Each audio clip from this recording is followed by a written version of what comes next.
So, welcome back to Night Flight.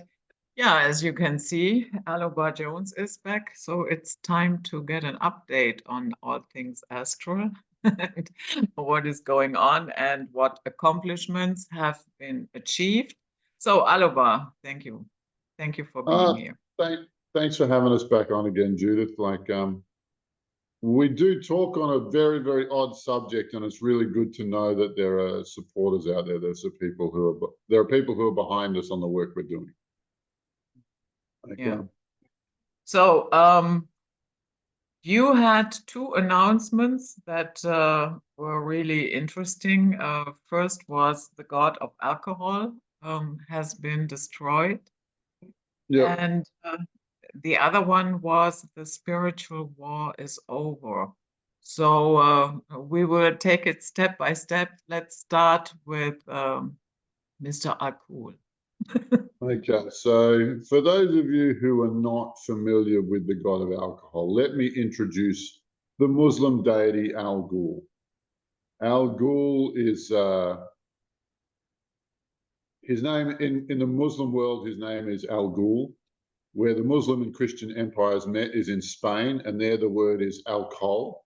And in English, the word is alcohol. And we have a phrase that says drinking spirits because we're specifically inviting that spirit into our body when we drink. Now, we used to know it was a spirit, but I think like it's just a turn of phrase now. I don't think people actually believe they're being taken by the spirit of Al Ghul. But our research, like you invite a spirit in, and it makes you feel funny and it makes you feel good, and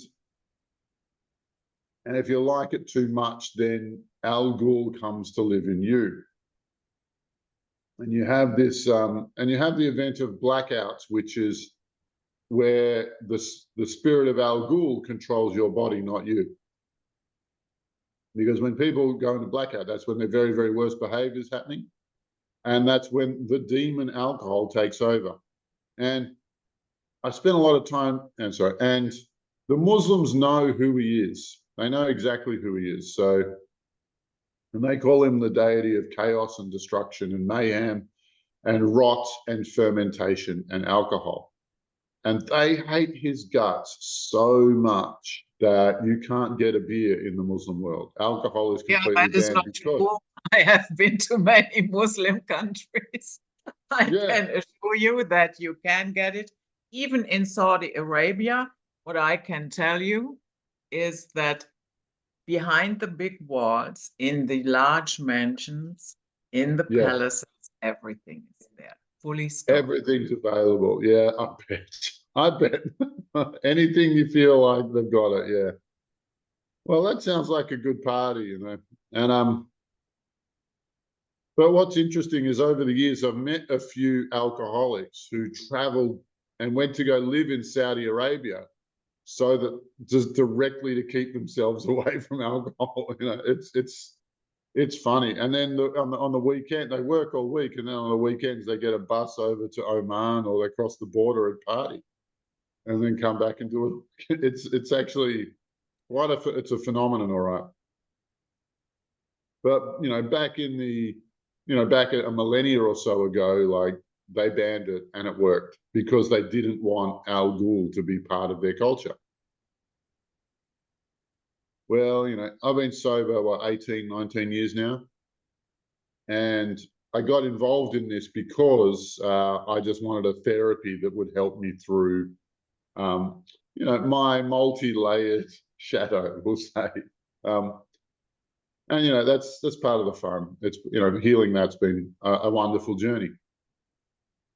But part of the research I did was that, like, when I would go to 12-step meetings, I'd go to Alcoholics Anonymous meetings, and I'd scan all of the people in the meetings, and they're all covered in demons. And I go, yeah, I'm going to pursue this. I'm going to follow this up.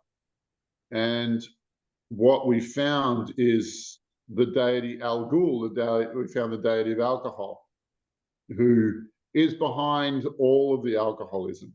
And in one of my interviews with him, he talked about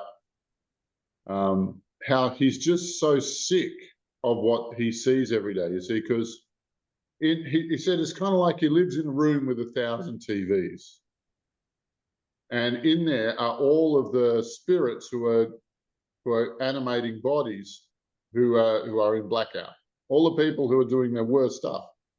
And it's because these demon spirits have, like, you know, what, maybe 1 or 2 hours to run around and cause as much trouble as they can. And he lives in a world where it's surrounded by people, you know, in fist fights, in arguments, in blackout, getting arrested, crashing cars, like all of it constantly. And it's just like that 24 hours a day for him. And he goes, just telling us that he was sick of it. And we are too, actually. Like humanity, I think we're over that part of alcohol. I mean, there is a party part, but the deep end of alcohol, we're just over it. We don't want anything more to do with it. So do I understand correctly? It is not just the substance itself, because it runs through the body as sugar, of course, and yeah, that adds a few kilos here and there as well. Yeah. Oh, when I stopped drinking, I lost 35 kilos. Like I turned in, I went from fat to skinny in about 4 months. It was wonderful. It's the only, it's the best weight loss program there is. But you know, it's not just sugar, because if you could eat sugar and feel that, then you wouldn't need to ferment it. You wouldn't need to go through that process. Yeah. You know, there's a particular enzyme. There's a particular, enzyme is the word, or microbe or bacteria. That's the word I'm looking for. There's a very specific bacteria that alcohol exists as in the physical. But, you know, and so that bacteria is what makes alcohol. That's the one that turns sugar into booze. Yeah, but we've done so much research on him over the years to try and understand him and try and figure him out. And after the first conversation, the one I just mentioned, Lucifer actually he took him and killed him after that particular demon lord spoke with us. Lucifer did. He didn't want to. Lucifer doesn't want information about his horde getting out. Doesn't want anyone to know they exist. And yeah, so after that conversation, he was killed, and his lieutenant was promoted into his place. We had a second go at destroying him and his hierarchy, and we got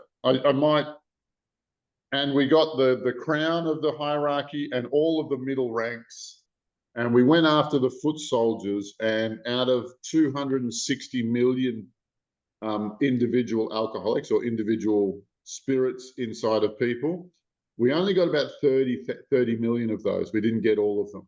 And it took them a while to regroup their hierarchical structure. What's really interesting is I got a call a couple of weeks ago from a guy who, at about the time we did that, he just said, after drinking for 30 years, he just woke up one day and goes, I don't feel like it anymore. That's that. And it was done.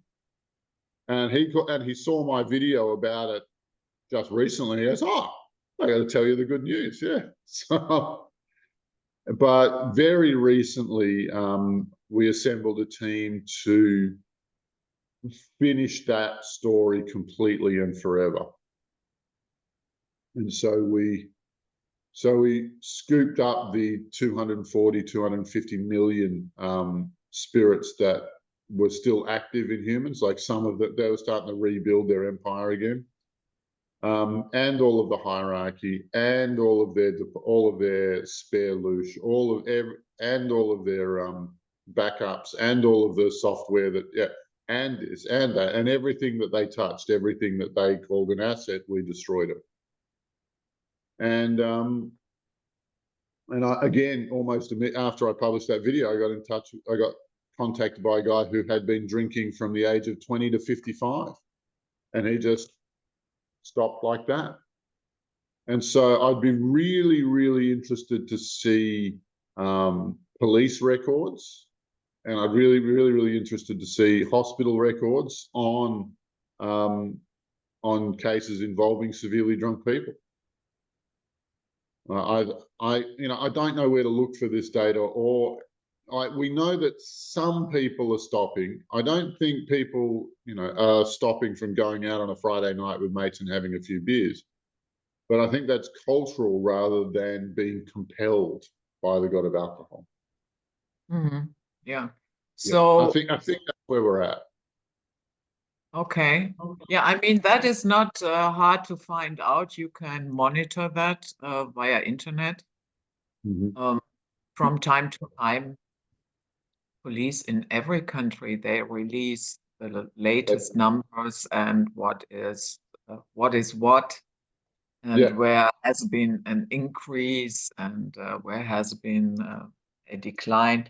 So I guess we can figure that out. we'll just wait for those numbers to come in and see what we've done, see if we've actually achieved something. I know we have got isolated cases, we have got anecdotal evidence of people stopping drinking, but in my mind, it's not enough. Like I want to see more because think of how many families alcohol has torn apart. Think of how many careers and car accidents and just how much drama has been caused by alcohol. Yeah, I It's, can yeah, attest to it. I live with an alcoholic, and that is something that you cannot accomplish. That no, it does. it's a it's a train wreck. It's an absolute train wreck. Um, And you have to get far away, far, right, far away. well, look, you can't live with a demon and expect to live in peace.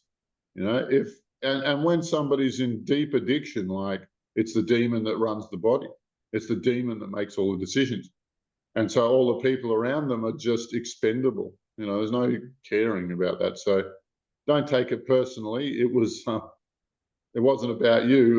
It was about the real love affair was with alcohol. Yeah, yeah. Yeah. So do you think sooner or later we will ditch alcohol completely?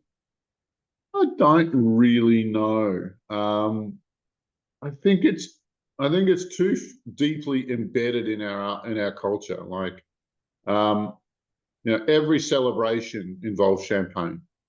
Yeah. Right. Every if I just want to go and hang out with a friend of mine, we might go have a couple of beers. Not that I drink, but like that's just how our culture goes. And Mhm. you have a gathering, you have a barbecue. It's just this is what's going on. Yeah.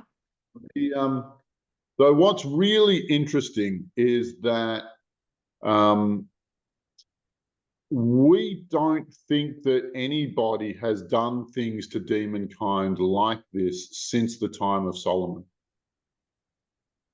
Okay. Or, And if where does Solomon come in? well, Solomon he mastered demonkind, right? And so he was able to trap a handful of demons and keep them in objects in the basement. And if you're wondering, is that really a thing? The story of Aladdin's lamp, where it would to get a genie or a jinn or a demon into a lamp would be a big, big job, right? And they don't want it to come out again. So what do? They just buried it in the sand.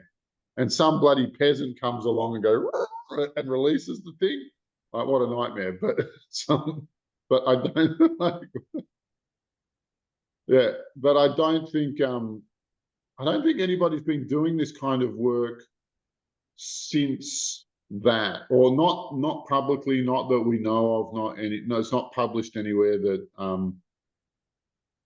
trapping and or enslaving and or torturing and or killing demons has ever occurred. Yeah, demons have more this aura around them that they are extremely dangerous, and I'm not saying they are not. And But, you know, to the point where people feel there's nothing that we can do about it. And I think that is not true. Well, look, yeah, they spread that rumor, that's for sure. They have a reputation of being unbeatable, but I think our team has proven quite the opposite. That, you know, with a little bit of dedication and a little bit of focus and a little bit of study, like, it's actually feasible to end this negative influence on humanity. And they don't have any other life to live other than manipulating humanity. They're, you know, we are the crop that they must farm. We are the fields that they must farm for loosh, they must farm for negative emotions. And Yeah. without us, they've got nothing. They've got absolutely nothing, and they'll dwindle and collapse and die almost immediately.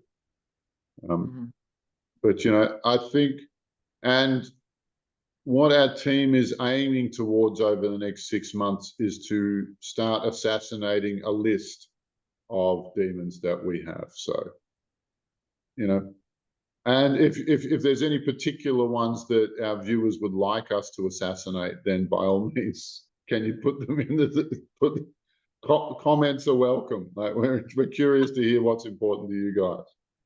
Yeah, put them into the comment section. Your personal hit list of demons. Yeah, totally. We need a hit list. Like, why not? So I think I believe we're breaking new ground, over, you know, like millennia old ground in doing this, which is really, really fitting with the change of the yugas and the change of the times. Like, it's not like we're special. It's just where we are a fractal expression of the consciousness of the times. Like, we're doing the, you know, there is enough feeling to fight back in humanity to actually assemble a team like ours. So we're really, really happy with where things are going. Yeah, good. Yeah. So much to the So unpack there. of alcohol. Yeah. Well, look, So it's probably they the are time. destructible. They are destructive. They're very destructible. Like, you know, our teams have perfected the methodology, so much so that in one sitting, we were able to take out 240, 250 million. Like, we were able to sweep the globe for that exact frequency and haul all of that out for trial. Like, and it worked. Yeah, we had to develop new tools to actually do it, but now we've got it. Now we've got the technique, and I think over the last couple of weeks that all of demonkind has totally freaked out. Like, in the last couple of weeks, you hear stories of everybody's on edge, everybody's at their worst behavior because the demons are pushing for their life, everything they've got, their last ounce of energy, like, they're putting into bad human behavior. So the last few weeks have been a bit of a mess, and that might be our fault. We might have provoked that. Okay. But it's for the long-term good. Like, this band-aid might sting to pull off, but it'll be okay in the long term. Your children won't have to put up with this stuff. Okay. So, in other words, you are big news in the demon community. And it's probably, I guess, the boldness that is a bit surprising to them. Absolutely. Absolutely. Our teams, very, very early in the piece, we actually attacked the reptilian stronghold. And they did not even think to defend it. They had not even considered that the humans would attack them. Like, and we ended up capturing 650 of them just on the basis of, we're big. Like, they just could not fathom the idea that they were under attack. And so these guys, they're very, very, what's the word I'm looking for? Stunned. I think that's the word. Yeah, they're stunned that we would do this sort of stuff because it hasn't happened for a very, very long time. And they feel very, very comfortable in their hidden position in the human psyche. Right. Now, they don't feel under threat at all. interestingly, I have a technique where I can get the demon to talk out of somebody's mouth. I can bring it to the front of the personality and we interview it. And all of them hate my guts. They all know who I am. My name has gone around demon kind, and they go, Your name they is all what? know that. All the demons have talked about me. Rumors have gone around demon kind about my name, and they know, and they all, with great fear, like they're very, like the whole of demon kind has come. Okay, I've been caught. Oh no, what am I going to do now? There's no way out of this. Like they, some of them look like naughty school children who've been busted, because there's just no way out of this situation. There's no way. They're in, they've been caught and there's nothing they can do about it. Like it's quite entertaining to listen to them squirm. It's entertaining. Mm-hmm. Yeah. So the other announcement was the spiritual war is over. And that was a headline where I thought, well, that is a mouthful. And Yeah. Okay. I'm not saying Well, it didn't. Just let me finish. It didn't happen, or that I'm trying to attack you. I'm going to play devil's advocate. shoot. Okay. So, um, just the other day, Mr. Stoltenberg, NATO, Oh yeah. you Yep. know who that is, yeah? Yeah. Okay. He announced that Europe has to get ready um, to be in a war with Russia for decades, plural, not a decade, decade. So, That's pretty 1984, isn't it? yeah, of course it is. And Jamie Dimon the other day announced that one of the most predictable crises is the US debt crisis. Sure. And if that bubble implodes, explodes, whatever, yeah, we are all in for a funny ride. It will. So, Yeah. where does What your, what what was I referring to? yeah, What was I referring to? Okay, so I don't think I don't think anybody has pushed at the dark side as hard as we have. I really don't. And our findings are this: is that a galactic AI is invading our galaxy from another galaxy. I'll just say to simplify it. And that the reptilians, the greys, and the mantoids, and all those other species are previously conquered species by the AI. And now it moves them around like puppets. So a lot of those alien species are hand in glove of the AI, or glove in hand, or however you say that, of the AI. And that galactic AI is the one it's pushing for a few things. Like one is the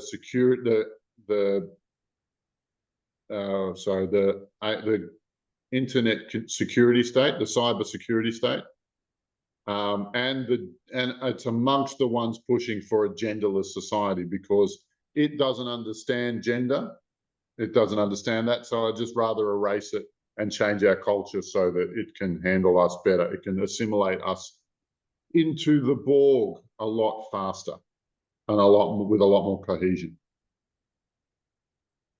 Now, our real enemy has been that galactic AI. And so when I say the war is over, it's because our attack was on that galactic AI. And we've been working on something called the Matrix for a while, which you'd also understand as the rat race psychology, or I'm alone, I'm a slave, I have to work hard to hold my place. There's not enough time for everything, and I'm always in trouble. And this sort of psychology. well, the affirmation set or the belief system set is being projected from this galactic AI through Saturn to Earth. Saturn being, I'm really skipping over a lot of stuff here, but Saturn being the energy holder in our solar system for authority, law, and finance. And so the Galactic AI is using authority, law, and finance to hide its agents, the 13 families, to hide its puppets, the 13 families, or the Abraxas, or the Illuminati, or whoever you want to call them.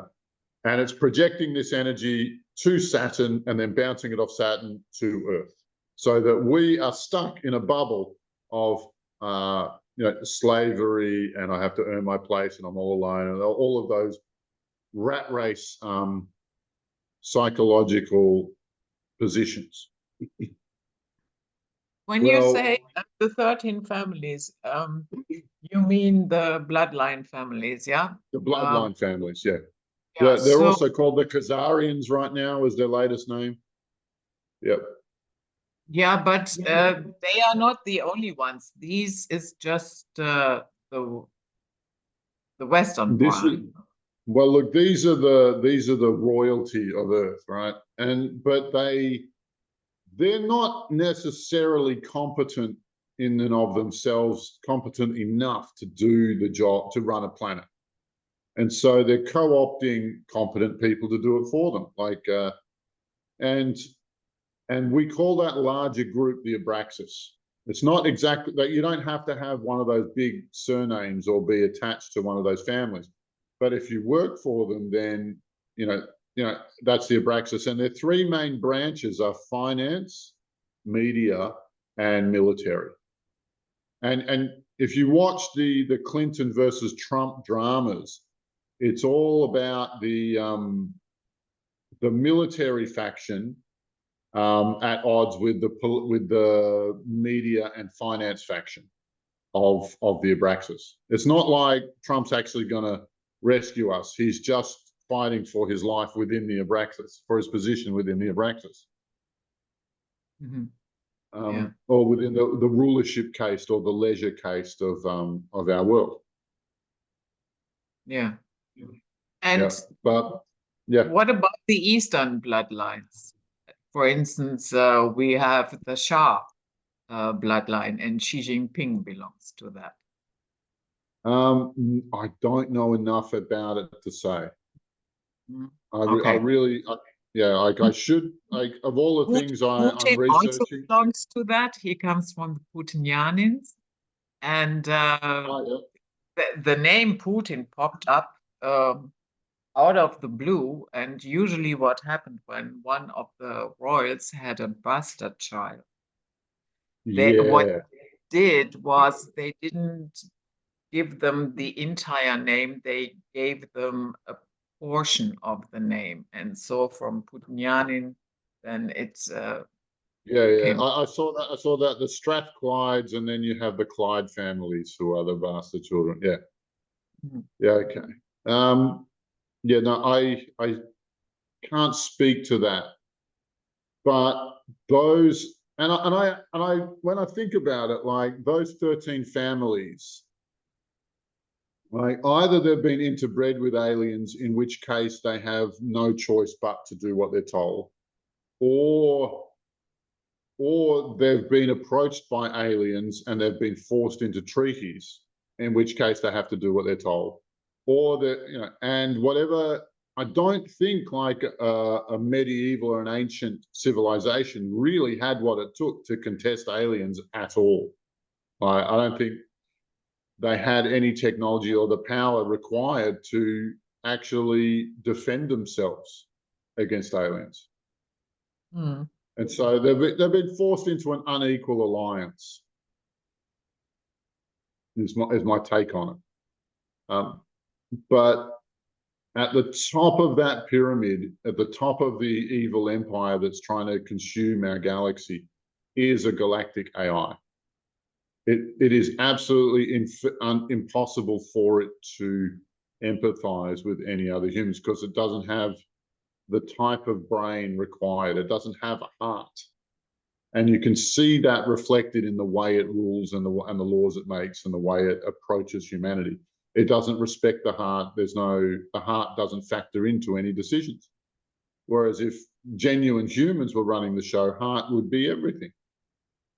Right? They'd be promoting family connection and human connection rather than trying to destroy it. Mm-hmm. When you say this galactic AI is invading here, do you have any insight to where it originated? Yes, I have a video called "The Absolute Solution to All the Craziness on Earth." Right? Okay. Yeah, well, and it tells a story of, we were looking at where does all the loosh go, and it doesn't go to Satan and Lucifer. They have to give it to their master, and so we were tracking down their master, and it's a galactic AI. And we asked the question, so where does this come from? And the answer we got that I'm just going to shorten it without too many big concepts here. Our galaxy, so the last galaxy the AI was in was totally consumed. It was totally converted. Everything was converted into loosh and it was consumed. And so now that they've run out of local loosh, they are going to a lot of trouble to connect to our galaxy so that they can then absorb loosh from here. And they're doing great. They're having a wonderful time. They're doing really, really well. And if you listen to a theorist, Ashiana Dean, from a few years ago, from a couple of decades ago, what we're finding is everything that she said, or the basic story that she's telling, we are finding exactly that.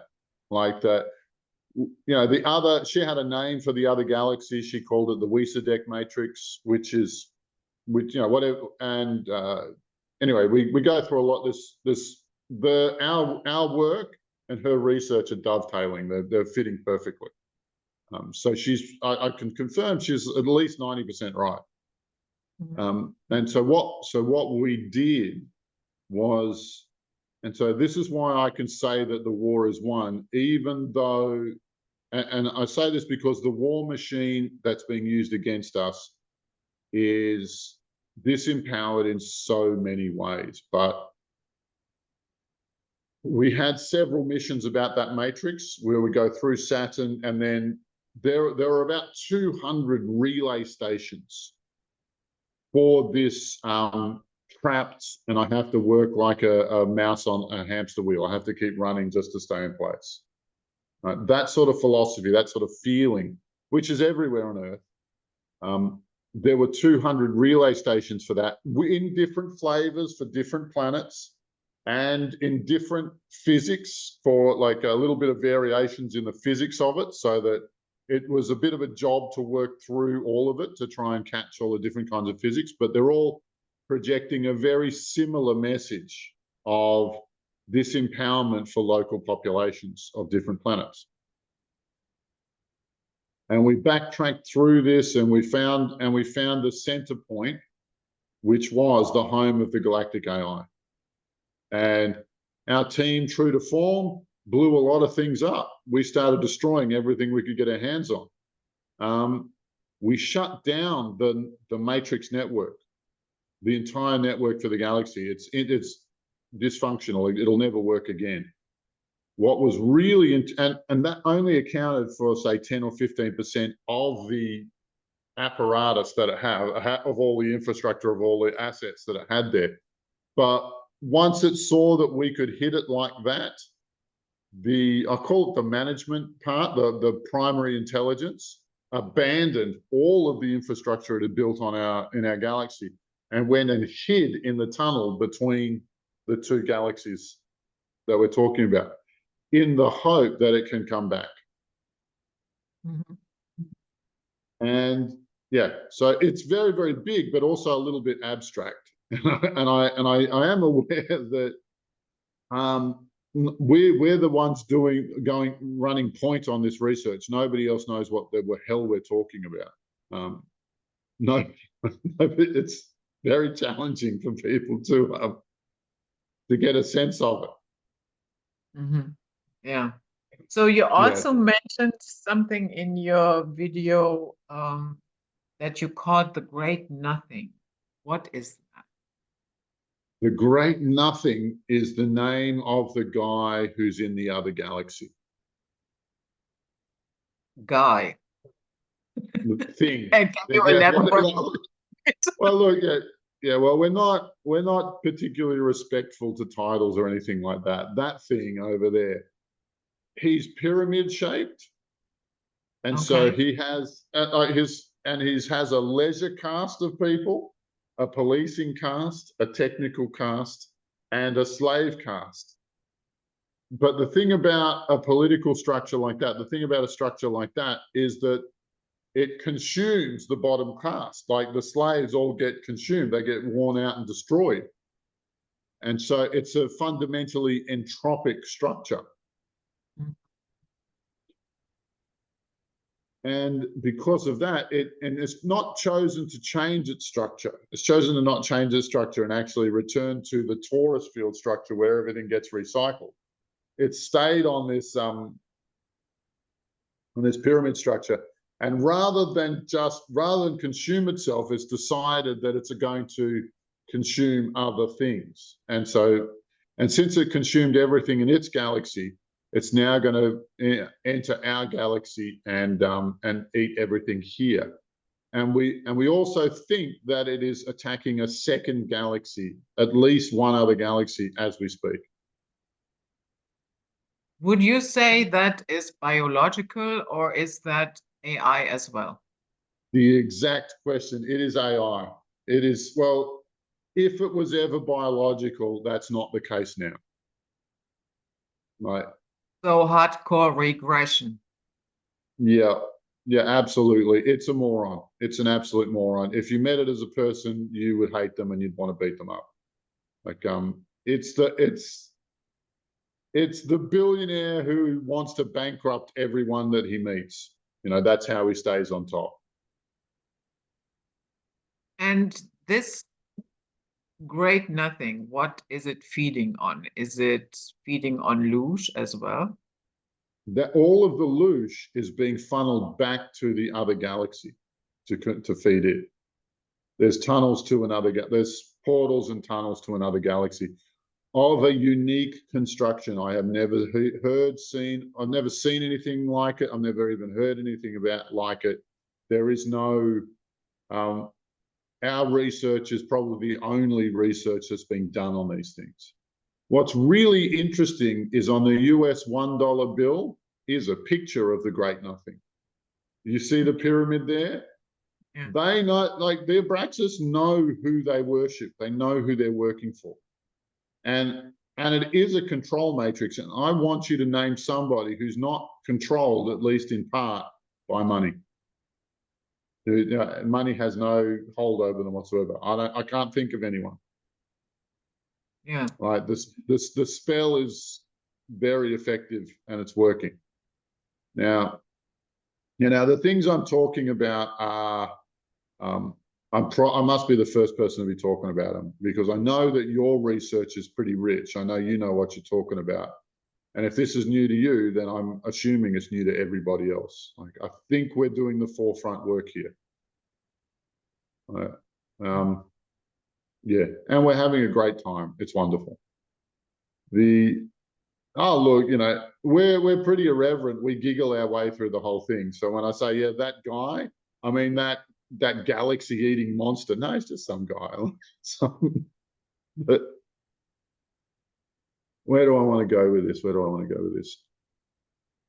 Our attack on the Galactic AI absolutely stunned them. They, like the demons who thought their position was unassailable, that they were invincible, that nothing could be done about them. Turns out they were just as surprised as not true. And they had no the Galactic AI had no contingency for this kind of attack. It had no plan. If it got attacked like this, what would it do? And the only answer it had was run and hide. Mm. So it's sitting in that. It doesn't want to go back to the galaxy-eating monster and explain that it failed. It doesn't want to do that. And it can't hang around here because if if it hangs around here, we can catch it. So it's gone and living in this pipeline, which is a completely different laws of physics. And we don't, we're not ready to follow it in there just yet, right? Where we don't understand the rules of the game. So for clarification, the guy, the great nothing, and the galactic AI, they are not one and the same. They are different One entities. is the servant of the other. Yeah. Okay, and the top dog would be the great nothing. Yeah. Okay, got it. All right. Now, the best way I can explain this is it goes a little bit like this. All of those alien species that are puppeted by the by the galactic AI, the reptilians, the greys, all of them, right?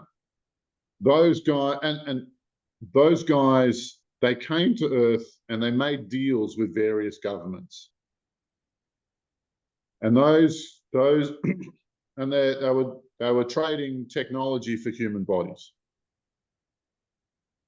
And the things that they gave us were were twofold. One was an interest in the atom and splitting the atom.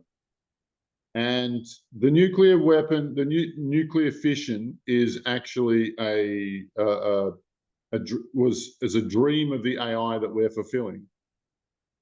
And so, which follows into further particle physics that CERN is there to create.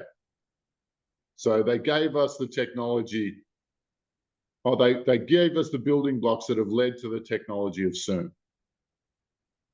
right? Which we all know is bad news, and I'll come back to that. And the other technology they gave us is this one, this information technology, these computers, this Wi-Fi, this entire infrastructure that we have, right? And this is so the galactic AI can come to Earth and take over, can do the surveillance control state. But it needs this infrastructure in order to enact itself here. And it can't do it. And this is why it's so important for everybody to have nanotech and chips in them, because that way it can extend its rulership to each individual. And that's the level of control that it likes. You can't think a thought without the galactic AI hearing it. That's what it wants. And there are technologies for mind reading. They're being built and enacted as we speak. And so that's the best. It's not direct evidence, but it is conducive evidence. It is circumstantial evidence that leads us to think that those technologies come from the AI. Now, I want you to think about how many fresh technologies we've had in the last 50 years, and it's not much. It's not much at all, considering where our culture is at. We could build whatever we want. What have we been building? Nothing. We've been building an internet network, an infrastructure for the AI, and also the CERN. I'm not sure, and its real purpose is still unclear. But one of the things that its physics matches the physics of that portal, that pipeline between galaxies. And I call it a rip in space-time. It's not a gentle, it's not a nice way to do things. It's a very violent way to approach physics.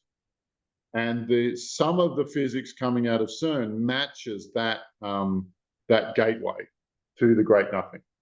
And so I think the purpose of CERN is to open a portal direct from the great nothing to Earth, which I think they called it the hordes of Abaddon, or the unleashing the hordes of Abaddon, or the dimension full of demonic monsters. I think that's what they're trying to do with CERN. That's my best guess. Yeah.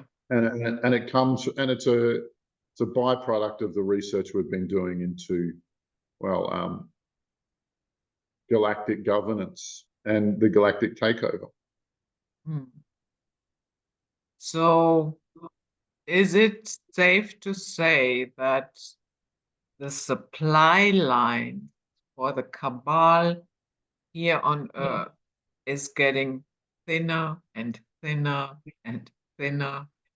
And that's what I'm talking about. That's exactly the why I said it's over, because with the Galactic AI detaching from its hand-in-glove puppets, it means that those guys their effectiveness is reduced massively.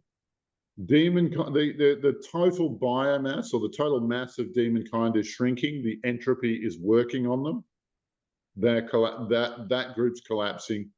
The reptilians are weaker than we've ever seen them, and the greys, we haven't crossed swords with them yet, but I expect that they're quite a fair bit dumber than they ever used to be. They used to be very, very clever and very, very cunning and tenacious, but I think that those traits will have been reduced significantly by their disconnection from their master. And remember the level of control that the AI likes, the Galactic AI likes. It wants to be able to manage every thought in your head. And so the control is that complete, which means there's no independence in its minions, none at all. And it just makes them all the softer and all the pudgier for us to attack. I released a video just before I came on this interview called "The Cabal Cannot Cast Another Spell." Right, because one of the things we found their loosh vault, which I'd also be called their war chest. All right, and we destroyed all of the loosh, and because the demons are weaker than ever before. So black magic works like this: they create some energy through sacrifice or through attention, and then they funnel that off to a particular demon, and then the demon does all of the work on the astral planes to make things the way they want them to be. That's the basic mechanism. And it keeps humanity dependent on demonkind, when really we should get the hell away from them. But the rulership caste need demons in order to keep to stay as the rulership caste.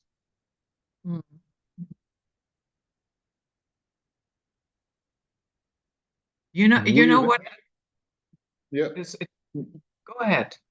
I can ask. Well, without that bank of fuel, and now that nobody really believes the things they say anymore, and now that they're losing that bank of fuel, the amount of loosh they can gather is pitiful. Furthermore, their demonic friends are also weaker than ever before. And so if they can't pay the demons and the demons can't enact everything that they're asked to, I don't think they can cast another effective spell. I don't think they'll be able to create a mass delusion the way they did, with another war or another health crisis in the way they're talking about it, or anything like that, or even manipulate the crash of the dollar. I don't think that their spell work will be enough to create the outcomes they really want. Do you really need spells for that? I mean, the dollar is well not in very good shape. Well, look, I would say it this way: you need spells to manipulate attitudes and outcomes. See, okay, so there are two timelines. You remember last year the Silicon Valley Bank crashed? And yeah, and then they had then it was supposed to be a domino effect and crash a whole string of banks, but it didn't. They decided to cash that bank up and refund its books so that it didn't collapse, right? Why? Well, because nobody would let them. I imagine the timelines, the energy of the Earth, and the conditions of Earth would not allow for it. There was not enough nastiness. There was not enough hopelessness. There was not enough loosh, just plain loosh, to make it that way. And yeah, like their spell to create disaster failed. It was a partial success in that they mathematically crashed the Silicon Valley Bank, which, as I understand it, was a strategic bank. It had an impact on a lot of other. It was like a node in the banking system, was a center point in the banking system. I think that they could mechanically crash the bank, but the spell work is what creates the outcome afterwards. And if you think about the Great Depression, right? The Great Depression was created when the Rockefellers and the Rothschilds withdrew all of their money from the market. They said, we called in all of our loans, and they created years of misery. Well, that was a successful spell. That was a very successful spell, in that one action with the spell led to the creation of massive amounts of misery, which really helped them. But I don't think that they'll be able to control control the outcome of the next crisis. Okay.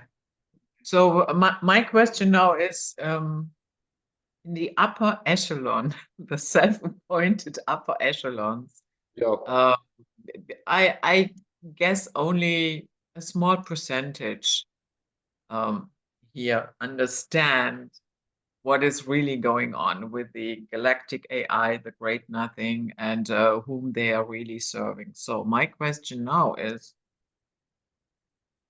how do you tell that to the little foot soldiers to go along, the regular politician?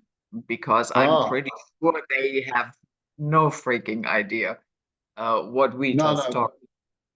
No, I'm betting they don't as well. Like, but you have places like Epstein Island, and the Playboy Mansion was another one, which are about creating blackmail material.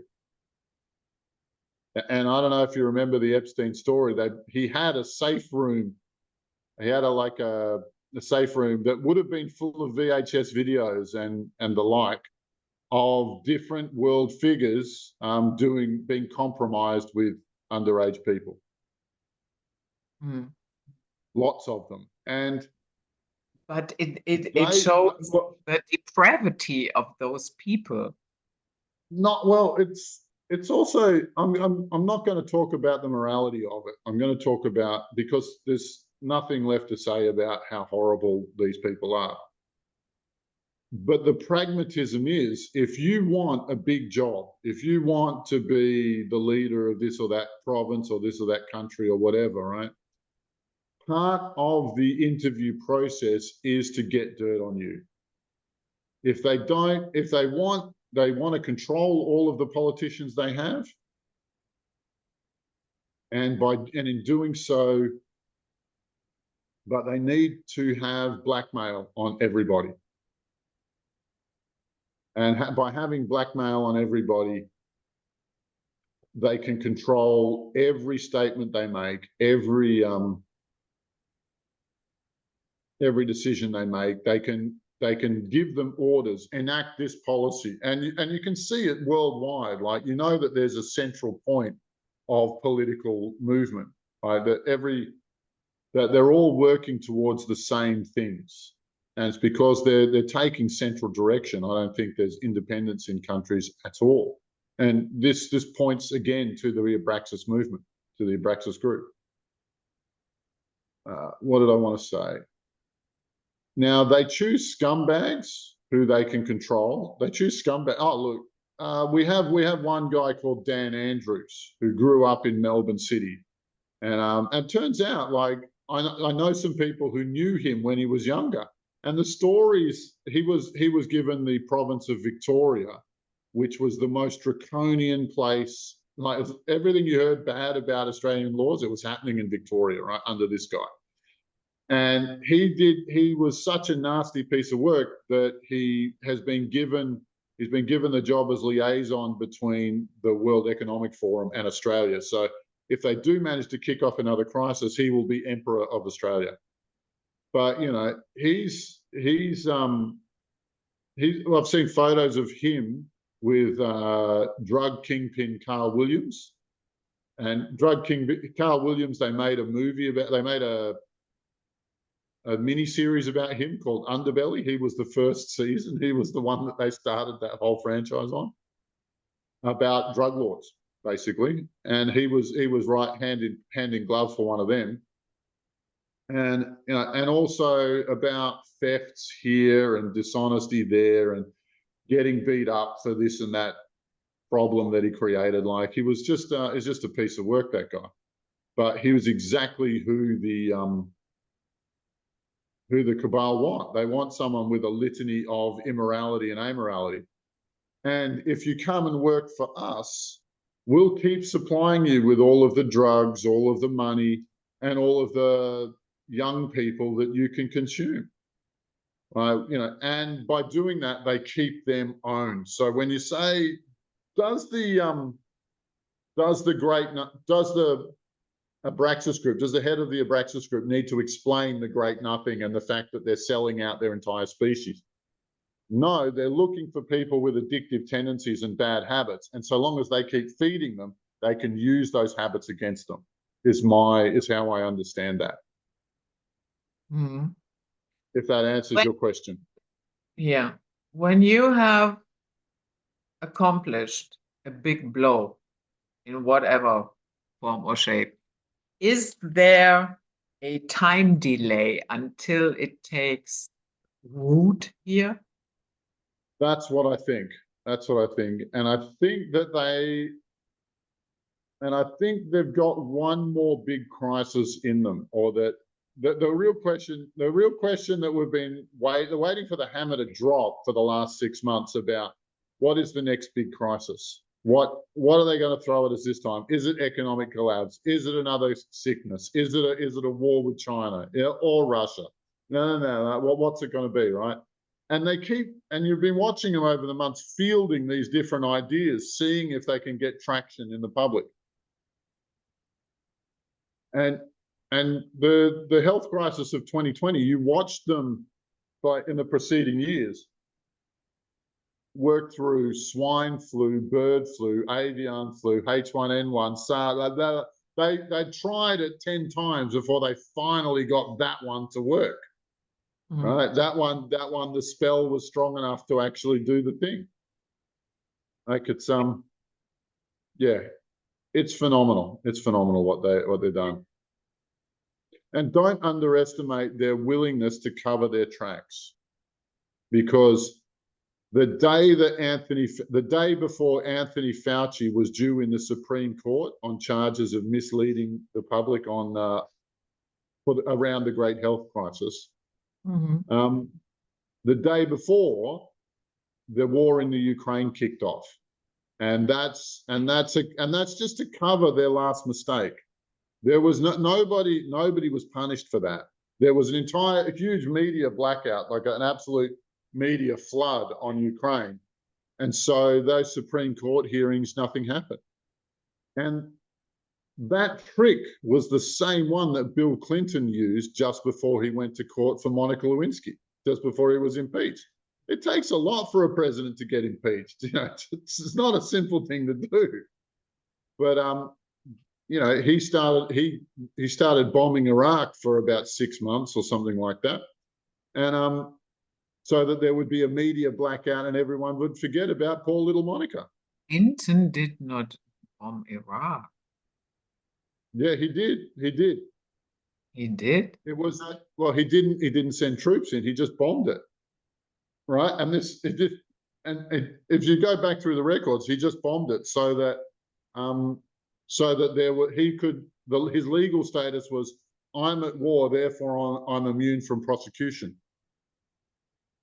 Yeah, okay, I get that.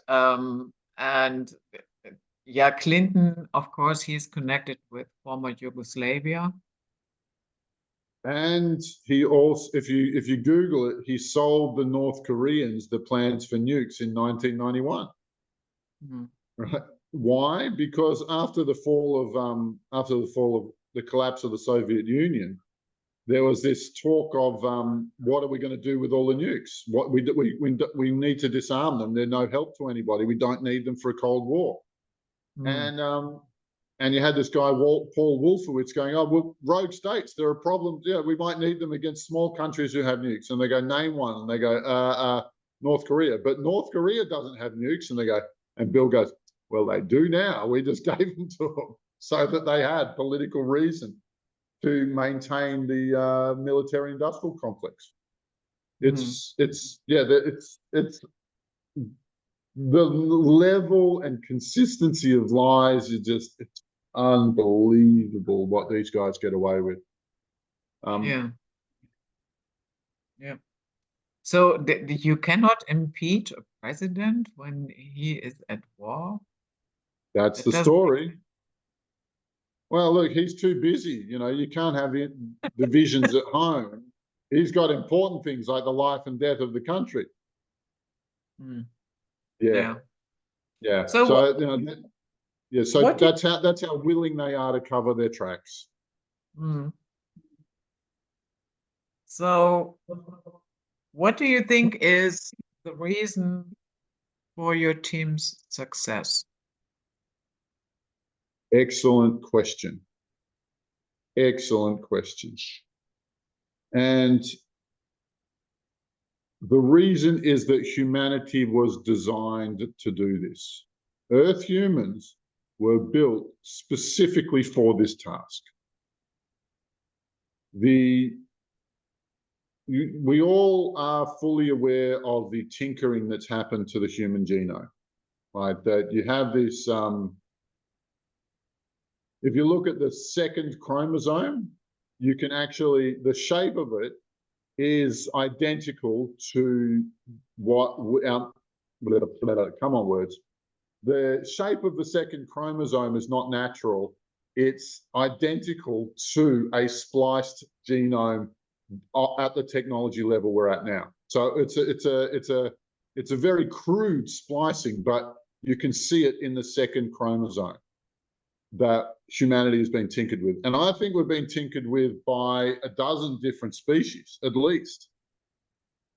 And not just with material from, hi Kitty, and not just material from alien species, but also we have a couple of bones, this little lump in the back of our head at the Mhm. base of our skull, that only occurs in birds. It's not a primate one, it's not a monkey bone. And so too is a little pointy bit at the bottom of our sternum. That's actually a canine bone. It doesn't occur in primates either. And so I think we've been spliced with everything they can get their hands on, like the genetic experiments have been unlimited. And I will say to what, and I don't know if it's intentional or incidental, but, you know, Earth has been a place where you can come and do weird experiments and nobody's going to notice. You're not going to get policed out here, right? That's if the galaxy's into policing this sort of stuff. And I'm not 100% certain that they are. Behave, kitty, behave. And the result is this, and I'll use the analogy of a car, right? The car, you had a stock car, and then they rebuilt it. They added, say, this new motor from the Pleiadians, and the fuel injection system and the exhaust from the Arcturians, and the Syrians contributed the drivetrain, and et cetera, et cetera, et cetera. Like all of the wheel assembly came from these guys. They built this out of that. And so what happened is that humanity became a hot rod. Hey, what? Right? There's a hot rod, a really tweaked up car, right? So, and a genetically perfected being. And you've heard the human genome being described, Earth humans being described as royalty. That went around a few years ago. And we find the same thing. I 100% agree with that. And the thing that makes us special is that we have three brains. We have the head, the heart, and the gut. Or we have wisdom, love, and power. And the Pleiadians only have heart. The Arcturians only have mind. Like, it's actually rather unusual to have more than one brain in a body. But, you know, they've installed these different brains and they all work in cohesion together, which makes us incredibly powerful. It's the plot of a book, an Isaac Asimov book, and they made a movie out of it with Will Smith in it called I, Robot. And the basic plot is this AI starts to take over the world. And one of the robots gets built not just with a head, but also with a heart. And that one is built and the plot of the movie is that's the robot that stops the AI from taking over the world. Right? And I think that the analogy is absolutely perfect. And I'll explain it like this. The head is smart enough to integrate with the AI, to connect with it. Right? And the AI does not understand the heart. It cannot penetrate the heart. The heart is our strength. It's what keeps us separate. So long as this is active, we can be separated from them. And even worse, if we feed the heart energy back in through the brain and into the AI, it withers badly. It cannot accept it. It cannot handle it. This is a superior energy to this. And we also have the gut energy, which is a kind of an insurance on the whole thing. See, the brain can get caught up in intellectual complexity and the heart can get caught up in emotional complexity. But the gut brain, it's very, very simple. Yes, no, do this, don't do that, get involved, don't get involved, that's it, right? And what it does is if the head or the heart is dived too deep on a question, the gut can go, stop that, there's no more point, stop pursuing that, it's over, there's nothing there for you. And so it's an insurance to stop our head from going into the AI or our heart from getting lost in the pain that the AI causes. We are a perfect weapon. Now, the reason why we don't see ourselves this way is because we've been trained for the longest time to not be a weapon. You'll have spiritual, and there are a few spiritual truths in inverted commas that are coming out that I identify as philosophies built specifically to weaken us, specifically to prevent us from becoming the weapon that we were built to be. And and that is exactly where I have to say the new age is really going on my nerves because, you know, as we have been talking about during the interview, you are dealing with an AI, for God's sake. You can send love and light until you turn green in your face. If it's AI ruled, it doesn't do a thing. It doesn't care. You're not speaking the same language. Like you're literally, like the love that you send to the AI just misses it completely because it can't accept it. It deflects off it. The AI is shielded against love. Like, but there's also these concepts like we are all one. In which case I have to be kind to everything. Even the demonic monster who's trying to eat my mind, even the reptilian who wants to eat my children, I have to be kind to them because they're all one. Bullshit. Total bullshit. It's a philosophy designed to keep us weak. So we will keep producing food for these monsters. Yeah. And that is because people cannot distinguish between absolute level and a relative level. On an absolute level, yes, we are all one. But you cannot take that absolute level into 3D and act accordingly. Thank you. Thank you. Yeah. We are individuated for a reason. And if we ignore our individuation, then anything we do from that is not going to work. And it's not working. All right, let's just get that straight. All of the love and light and all of the global unity, we are one stuff, didn't prevent the health crisis of 2020. It still happened. It hasn't prevented a single war. Like on and on the list goes. It hasn't stopped idiots like the guy you mentioned before saying we're going to spend decades at war with Russia. Like, are you joking? Are you joking? No.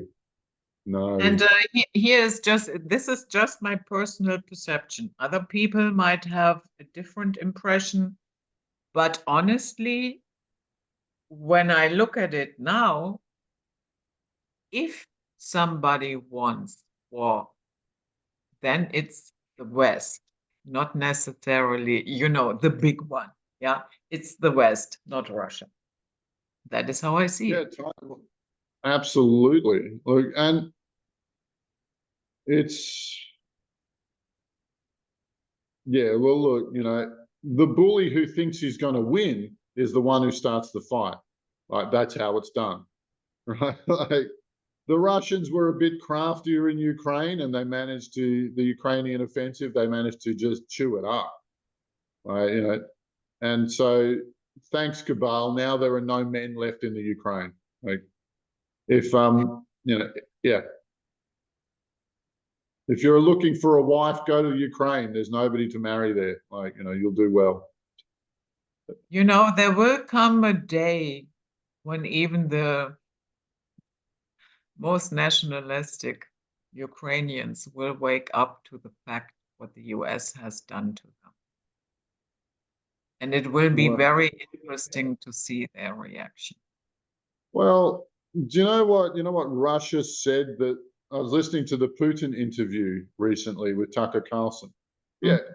And I don't know, like, why is it so groundbreaking that in this information age, it's so weird that somebody just talks to the enemy leader? Like, just have a conversation. Like, it costs nothing, except for a lot of political and thought ground. They've done a lot of brainwashing to make it seem like that. But he said, my job, the thing I want to do in Ukraine is denazify the place. I want to catch all the Nazis that are running the place. Well, they're not talking about that in the West, are they? They're not talking about the rulership case being philosophical Nazis. And there's some magical debate as to whether or not those are the same Nazis who fought World War II and avoided the reincarnation cycle. Like there's a debate whether they're the same guys or not. Yeah. It's entirely feasible from what I've seen. I don't know if it is, but it fits with my understanding of magic that they could do that it's possible for them to be the same guys. Yeah. So Alobar, to wrap this up, is there anything that you want to add, that you want to leave us with, that we haven't talked about? Yeah, look, our group wants a base. We want a Jedi Council base. We want to create an intentional community based on magic. If you can support us in any way, please let us know. I'm talking crazy now, but I think as conspiracy after conspiracy after conspiracy is unraveled, I think we're going to make more and more sense with the crazy talk we've got now. But look, most of us have day jobs, and most of us are busy just trying to pay the rent and trying to save the world part time. And we'd rather be doing it full time. So a little bit of support in that department would be a big help. Okay. Yeah. So there you have it, and I'm pretty sure people can find that on your website, correct? Yeah, absolutely. So that was it. Night Flight for today. The latest update. Love to all. May the force be with you. You know I hate that Star Wars stuff. Yeah, I told you.